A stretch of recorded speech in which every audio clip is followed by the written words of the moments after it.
Well, Allan, your Boxing Day visitors from across the Kincardine Bridge, always going to give you a hard game. 1-1, a fair reflection? I thought second half was even, but first half I thought we totally dominated, and how we were a goal down at half time, it was hard to believe.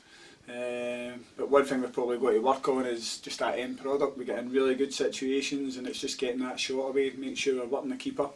But it was a lot of good play and the boys showed a lot of spirit and determination to get back, especially after going a goal down. Yeah, Falkirk scored the goal against the run of play in the first half, but clinically taken. Yeah, it was. But you always look at ways you could defend it better than we probably could have.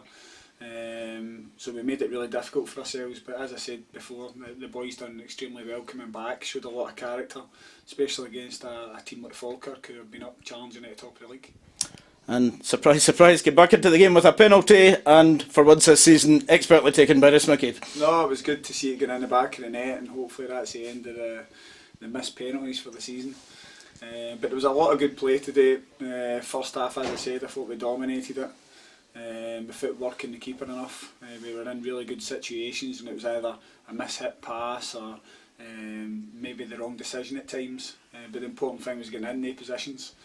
Second half was pretty even. I don't think there was much between the teams, but we managed to get the goal back. Heavy pitch today, probably took out the players. I'm sure you left your substitutions late. Was that you were content with what the boys were doing on the pitch? Yeah, the boys that were playing were doing really well, and sometimes when they're playing in that form, there's no point changing it, especially when you're kind of the team that's on the ascendancy as well, so there's no point changing too much. Brought back a couple of your more experienced players today, Andy Geoghegan and Joe Cardle. It's the benefit of having a good squad to choose from. That is, I mean, you're missing somebody like Higgy, who's been one of our best players over the last 6 to 8 weeks. When he's missing, it's obviously a big loss. But you see Joe Cardle coming in and putting in a good performance today. You should say Higgy back available next week for the Wraith Rovers game. That's another big one to plan ahead for. A good start to the new year. Work to be done in the week preparing for that. Yeah, well, you can see that the league's really tight, and if you can manage to put a few runs, a run of results together, you quickly work your way up the table. So there's a lot of games coming up. We're looking to win as many as possible and start pushing up near the top of the league. Okay, thanks for that, Allan. Thanks.